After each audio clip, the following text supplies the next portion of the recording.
section. Sometimes they mention one point in like around 10 lectures throughout maybe 5 years. Why? That it sinks in.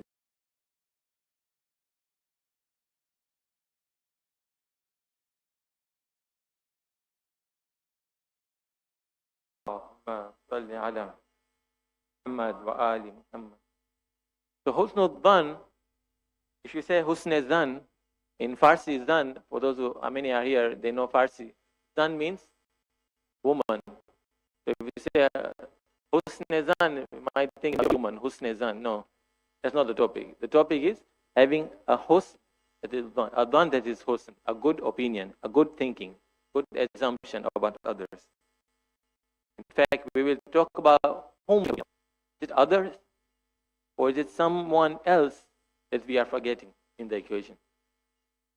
This concept that I'm mentioning is from a book called At-Tariq ila-Allah, written by Sheikh Bahrani, rahmatullah alayhi. He was one of the very powerful spiritual scholars. He was one of the persons that people came to him and asked him, can you give us and write for us a book that is good for our spiritual development? Because he was very spiritually elevated. So he decided to write a practical, simple book. If you read the book in Arabic, if you read the book, it's very simple. It's not like someone who would probably put it in an academic format. It's as if like he's talking to somebody and writing his notes there. And sometimes he does not even quote the hadith directly, just mention what is mentioned in the hadith, just to show that it's very casual, the conversation. In other words, what he is writing, something that is stuck into his heart. He's speaking from the heart. It's not something he has read and put it down, from the heart. The thing that he talks about in one of the chapters is what is the best way to reach Allah. He mentioned the best way to reach Allah is by having a positive opinion about Allah. Very interesting. Not salah, not saum or anything, not even tawassul, you can say. It's having a positive opinion about Allah. And we will talk about why he felt so. So he says that the first person, or rather the first being and exists, whatever you think and whatever you think about Allah, the same way Allah will react to you. If I think that Allah is good to me, Allah will be good to me. If I believe and I say that Allah is not happy with me, is unhappy with me, we have seen many complaints. People say, all the Muslims are falling upon me. Why Allah, you have to choose me only? I still hear people speak like this. Pessimism again in our community. In myself, may Allah protect us. Think negatively about us. Why all the musibat on me? Why all the troubles on me? If a person says, I am in poverty and this poverty is hurting me, then that poverty will hurt you. When a person says poverty is good for me, getting away from all the different problems and sins that come with money, then definitely that person will be staying away from all the sins and problems that are associated with money. Whatever you think about something, I mentioned God, but now I'm talking about poverty. See how vast this dimension is. Whatever I think about poverty, that is how poverty will react to me. In fact, anything you can take, it will be the same. Psychologically, even you might ask, we have seen it ourselves. If we face a problem, if we take it positively, it builds us. But if it's calamity and we say this is going to hurt us, then it hurts us. We have seen it ourselves. We have experienced it. Before I continue, I want this question to be in your mind. As we develop the topic, we will see the answer. When we say theologically that Allah is perfect, a perfect being is someone or something that does not need to change.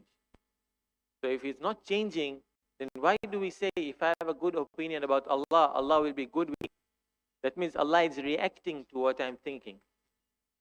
Does Allah act reactively, or is he passive, or is he active? The question we should have in our mind. What is the meaning of being reactive by Allah? If I think good about him, he'll do good to me. Reactively, or no, there is some other equation in the mind. Inshallah, we'll be talking about. The first example I want to give you about what opinion we can have, what I would like to call maybe superstition or omen, as they say, good omen or bad omen. There's a verse in the Quran also about this. Let's talk about this concept. They call it in Arabic at-tiyara. At-tiyara. What is at-tiyara? It's omen. Good omen, bad omen. So what does the hadith say? The hadith says, at-tiyara ala ma taj'alha تجعلها. Omen is based on what you make of it. In hawantaha tahawanat. If you take it to be light, then it will be light. For example, I saw a black cat pass by in front of me. If I consider it to be nothing, then it will be nothing. Hadith is saying. If I see, for example, that so much bala is coming on me, if I take it to be good, and I consider it just a fading phase, it's going to pass, fleeting, then it will fleet and pass. وَإِن شَدَدْتَهَا تَشَدَّدَتْ. And if you take it to be something serious, strong, intense, you can't take it, then it will become intense and strong, and you can't take it. This is in the hadith. That means the hadith is talking about not only something we experience, but a higher reality that Allah is talking about. That's how it's universe. وَإِن لَمْ تَجْعَلَهَا. This is now interesting. So you took it lightly, it became light. If you took it very intensely and difficult, it will become difficult.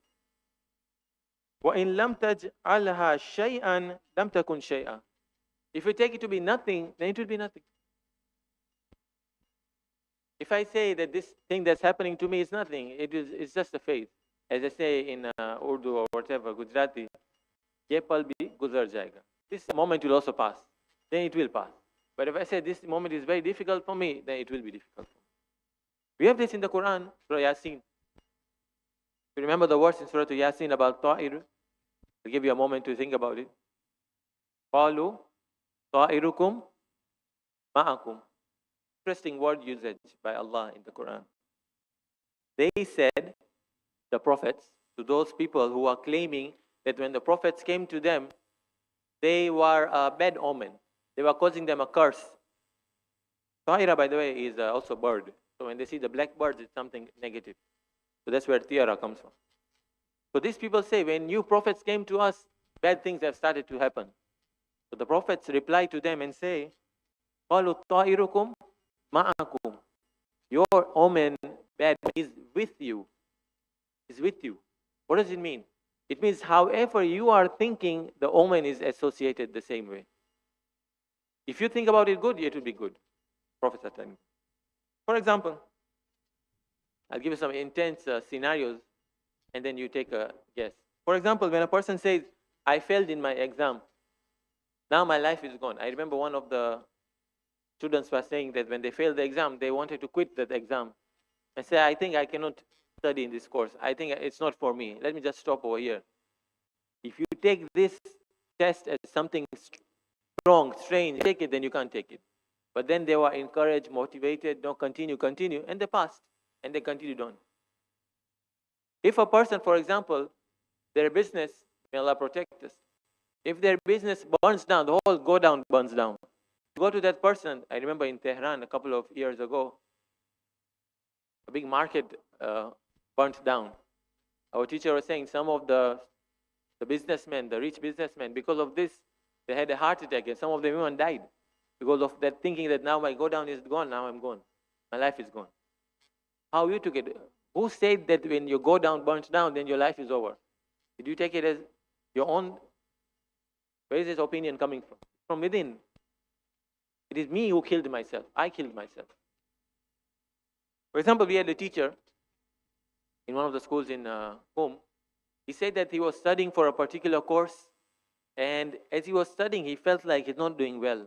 He did the exam and he failed the exam. A teacher. Then he decided, maybe I should take another path. He could have given up and said, Hausa is not for me, let me just leave. But he decided to take another path. He took up reading the books of Ayatollah Mutahari and the intellectual sciences. Just now, that scholar, the Sayyid, he is the dean and the principal of a school. He would have taken this test that he has failed, that I cannot go further, he would have not gone further. But he took it as something to change the path, and he changed the path, and now he's a principal, and everybody loves him. The spiritual scholar, akhlaqi scholar, a motivating scholar. How you take your troubles in life, how you take others also, how you take Allah, how Allah is dealing with you. Say the salawat. Allahumma salli ala Muhammad wa ali Muhammad. Sometimes this, as I say, it's not necessary that a person has knowledge in here. It has to come from the heart.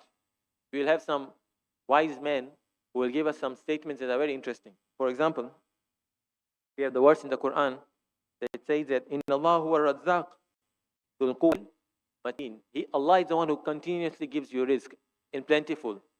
He has the strength to do so. So they associate and liken rizq and sustenance to malakul maut. The malakul maut is assured to come to us. Rizq is assured to come to us. So, for example, a person in Iran at that time, I think also just now I've heard it's becoming worse, the situation of economy. Even today over here is not very different. People are suffering in terms of economy. If a person says, oh Allah, things and the conditions are becoming bad, I cannot buy things that you have recommended. For example, we have been recommended to eat meat once in every 40 days. If you do not, then you might have gone out of the way of Islam. Maybe a Christian or a Jew, because you didn't eat meat. We have to recite adhan to compensate for that bad habit that develops for not eating meat. You see it in the hadith. So a person did not eat meat saying that, oh Allah, you told me to eat meat, but now I don't have money. I'm saving my money because you never know what will happen in the future, so I'm not buying meat. One person thinks like that. Or the person will say, I will economize and try to be careful, but my risk is very less. I have to struggle a bit. Well, another person might come and say that you told me to eat meat. Give me an example of meat, something very common. You told me to eat meat. You told me to take my children, my family, my brothers, my sisters outside and spend money. I have only, for example, 10,000 in my pocket. If I spend that, maybe 2,000 will remain. What will I do with 2,000? But Allah, you have told me to do so. The wise person will say, because Allah told me to do so, He will find me the risk to compensate this. Good opinion, Allah. You look at the verse, let's go back to the verse. وَمَنْ يَتَّقِ اللَّهِ يَجْعَلْ لَهُ مَخْرَجًا. Remember the incident of Nabi Yusuf alayhi salam, when he was a very famous example that many scholars give. Now look at this in this light. When Yusuf alayhi salam was with Zulaykha, and when he was inviting him to do the evil deed, he had to run towards the locked doors. No one learns towards the locked doors, because you can't really expect the locked doors to help you come out. That's wishful thinking. But Nabi Yusuf alayhi salam knew that his duty over there was to run away. His duty was to run away towards the doors, towards the locked doors. Then Allah, yaj'al lahu makhraja. He had taqwa of Allah, fear of Allah. The doors opened for him. It was not open. It opened for him. The verse is saying, yaj'al lahu. Allah will make for him. Simple example. If a person has been told you have risk in 3 areas, either you start cheating and lying, either you go into a haram business, for example, alcohol, either you do XYZ. All these are haram outlets. What job are you choosing? When yattaqillah, he is not going to choose any. He's going to say, all these are against what Allah wants me. But Allah has told me, don't follow this, and I have a good opinion about Allah, He will find me another way. What does Allah do? Which choice does He give him? Allah yaj'al lahu makhraja. He will make for him a 4th way. It was not there. He will make it for him. That is what Allah is trying to assure us. You have taqwa of Allah, He will make a way for you. That is what happened to Yusuf. The doors opened for him. Beside the salawat. Allahumma salli ala Muhammad wa ali. And that is why Allah says that, we have a hadith, that Allah even makes the fool to be rich. Show us that He is the provider. That risk is not coming from you. If I say that if I work hard, if I do this and that, then I'll become richer. Maybe yes, maybe no. If I say if I work hard, Allah will give me the risk. There's a different opinion of Allah. You are associating your risk to Allah. Now whether your risk goes up and down, Allah is the one who's taking care of your risk. There's another concept in Islam and Akhlaq where they say, whatever you do, whatever you think, you consider yourself independent of the people. Even if that risk is coming from a person, you are employed, he is giving you risk, but in your mind, you know this hand is not his hand. This hand is of Allah. He is giving you risk through this man. That is the opinion we should have of Allah in our life. In fact, so much so, we'll come to the hadith that I said, that Allah reacts in the same way that you think about Him. You have this hadith from the Prophet that says, Ana inda dhanni abdi.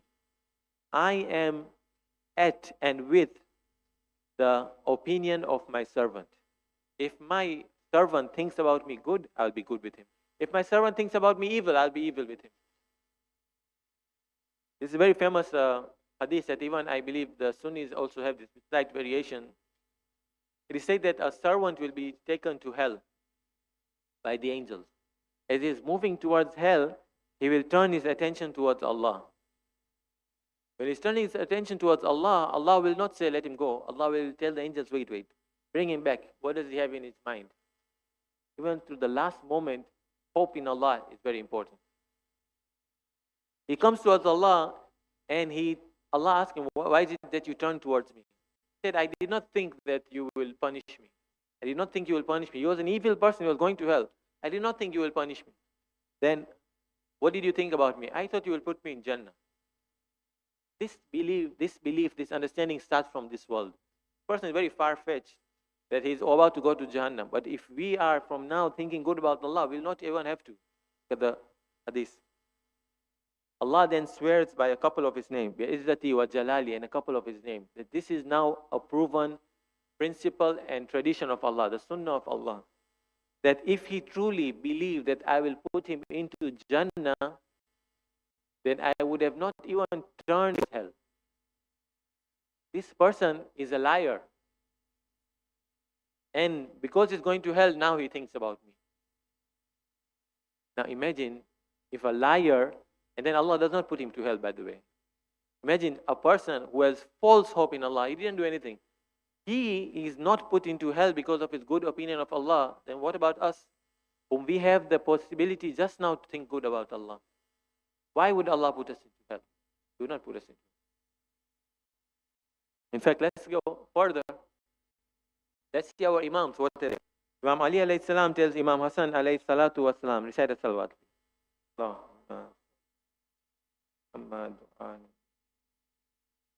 He tells him, now this is a Ma'asum talking to another Ma'asum. You might think the advice is for him, but it's also for us.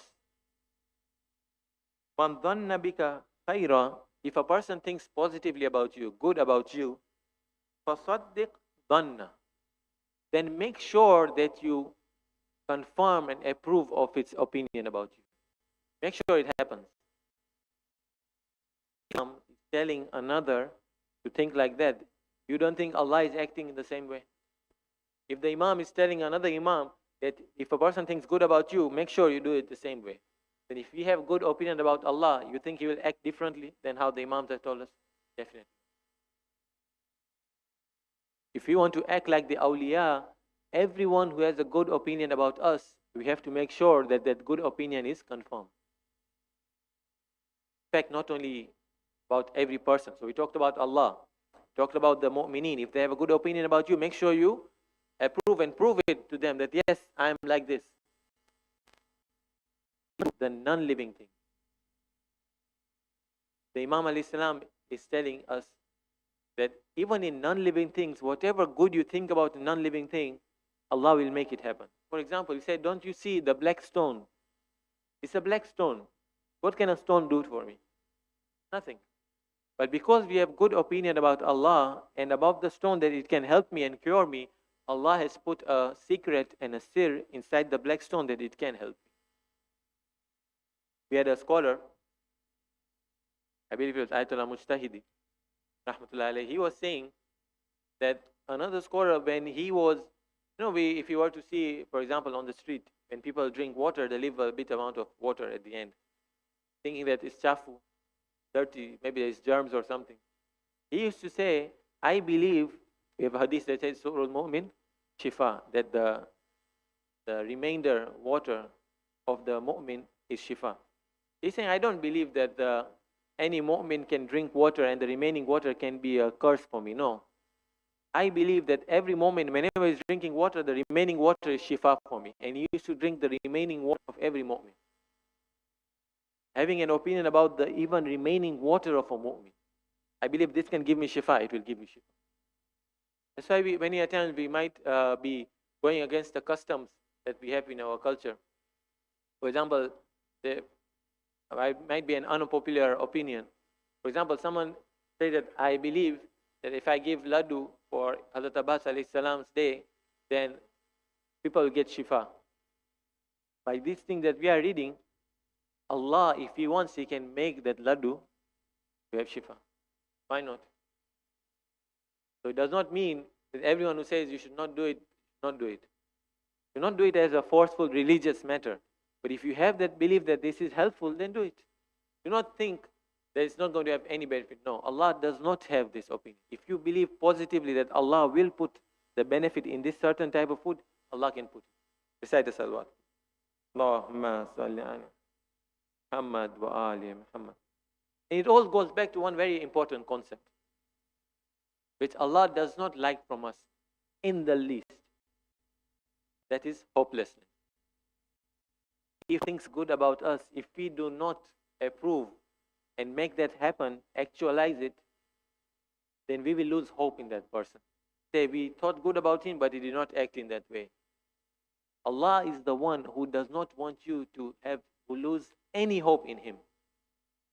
How is it possible? I think positively about Allah, not wishfully, positive in a way that is good, that is logical. And then Allah does not approve of my positivity. I will lose hope in Allah. Oh Allah, I hoped in you that you will give me risk if I take toil and trouble myself. If Allah does not give me the risk, then I will have a bad opinion about Allah. Allah does not want us to be hopeless of Him. And that is why He's going to make sure whatever good you think about Him will definitely happen. We see in our psychological assessments that are there, many of them have said, for example, I'll give you one example, something called a DISC assessment, DISC, whereby there are some people who are more task-oriented, some people are more people-oriented. Some people are extroverts, some people are introverts. So you might see somebody, for example, when he's talking to you, he doesn't know how to sugarcoat things. When he's talking to you, it's very direct when he's talking. So if I were to think about that and tell him, this person is not respectful, doesn't know how to talk to people, negative. Or I could say, no, this person, that's his nature. That's how he is. Maybe he does not realize it.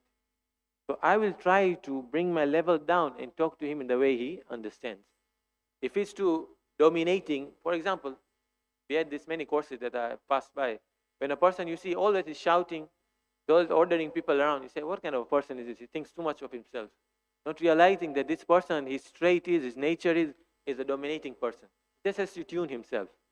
If I were to think negatively, then this person will not grow. I will hurt myself, always thinking negatively about it. You have seen many people are acting weird, acting very aggressive. But do you realize what is the background of this person? They call it the iceberg concept, for example. So what you see in this person, aggression, extrovert, whatever, is only the tip of the iceberg. What is below the iceberg is a lot of things that has come to him. And that is why he's acting in that way. If I think negatively about him, I'm actually hiding my eyes and closing my eyes to the rest of that iceberg that I do not see. I'll give you these two concepts and inshallah we'll end over there. In fact, in our Sharia also we have been told, think positively about everything that comes around you. For example, Salatul Jama'ah. When you are standing behind the Imam, we have to be sure that this person is adil. Alhamdulillah, we have Sayyid Adil over here, who is very adil. A person has to be adil. How do I know this person is adil? I've not seen him, but maybe he has done evil. If I think negatively, then anyone who's going to come, I'll say, I can't pray behind him. While positivity says, no, accept this. By the way, this is all Sheikh Bahrani's concept, points. I think if that person, if I believe that person is an evil person, not adil, then I cannot pray behind him. My jama'ah is hinging on the fact that I believe and trust the Imam al-Jama'ah. In fact, we have this concept in fiqh, it's called asl sehat. If I'm praying in jama'ah, and I do not believe that the wuzu of the person next to me, around me, is sahih, then I don't have any connection to the Imam. Asl sehat says that I have to assume by default that everyone who's around me, their wuzu is sahih and correct. Positive thinking. In our Sharia, it's blended, think positively about others, even if it be someone you don't know. You have seen him for the first time. Your default stance about people should be positivity. In fact, even better than this. When you recite namaz mayyat, Allahumma inna la na'lamu minhu illa khayra. Oh Allah, we don't know anything about this person except khair. What do you mean you don't know? You don't know this person. What do you mean you know only khair about him? Even at the time of death, Allah is telling us that you also think about this person. There's only khair in this person, I see. If you are not sure, that means he's a positive person, he's a good person. We are being told and we are being recommended to recite in namaz mayyat while the person has died also. Last point, and I end over here. In fact, we had an activity recently by one of our fellows. He was showing us that when you think positively about yourself, your habits and your body changes. Your spirit is changing, mind is changing, and even your body changes. If I think positively about a concept, if I'm standing straight, I will notice myself moving forward. My body will swing forward. Try it at home. Stand straight, think positive thoughts all the time, and then for a while you see you are swinging forward. If you are thinking negatively, you'll see your body is swinging. Naturally, we are hardwired by Allah to think positively and move forward. Think negatively, we'll go back. Even another person was holding out his hand, and when they called him by his name, his hand was more stronger. When you don't call him by his name, his hands become weaker. Zainabiyyah don't even call him. You even think about this person. Positive things. He doesn't see you. He doesn't know what that this person was getting. Imagine, spiritually, mentally, I don't know what you can call it. Electrically, I don't know. Electric field you are sending or something. Person, we affect each other. Inshallah will come next time tomorrow about there is a connection between mu'mineen that is broken with pessimism. Not something only physical, the way I told you about this electric field thing. No, it's even spiritually, we are connected to each other. That's why in the hadith and the dua of Arafah, Imam Hussein alayhi salam, when he is reciting the dua, it's very strange lines that he mentions over there. He's saying that you kept me in a womb. A person when he is in the womb, what control does he have over himself? Nothing. He doesn't have any control over his risk. But Imam alayhi salam in the dua Arafah, he's saying that you put me in the wombs of compassionate mothers. My mother was taking care of me. I did not have any understanding of what is happening. You are the one who took care of me in the womb of my mother. Allah now will leave me when I'm active and I'm strong. Powerless, Allah did not leave me. Now when I have understanding of Allah, then He will leave me. He said, you gave me lips, speak, without me asking. You gave me the cords in my neck, without me asking. The chest cavity, my ribs, everything you gave me. The positive opinions that Allah has about, people have, and Imam has about Allah. Imam Hussein alayhi salam, whenever where you recite Dua Arafah, you come back to this concept. That who is reciting the dua? The dua is being recited by that man. He mentions lips and his neck, his chest and his ribs. What happens to these lips, neck and his chest on the day of Karbala? Salaam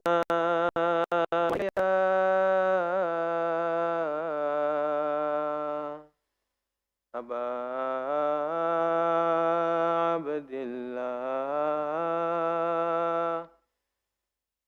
It was the same Hussein on the day of Ashura. Zainab comes to his body. He does not recognize him. Why? Is it because of the lips? Is it because of the dryness of the lips? Ya Hussein, you are the one who was killed and not given water. Imam Hussein says, oh Allah, you gave me a chest, you gave me a rib.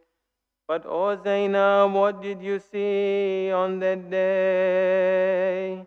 When the horses were prepared to trample on this very ribs and chest. And Zainab, when you want to recognize somebody, either you recognize him by his head, How, Zainab, did you recognize Hussein who had no head? It is said Zainab is the only one who kissed Hussein in a place that no one kissed him. Where is that place? That place is the neck of Hussein, because it was cut with the sword, and the nerves of his neck were showing. وسيعلم الذين ظلموا أي منقلب ينقلبون إنا لله وإنا إليه راجعون. May Allah give us the tawfiq. Implement this positivity and positive thinking in our life, with others, with Allah especially, that we don't see only a change in others, but also in our habits. Fatih.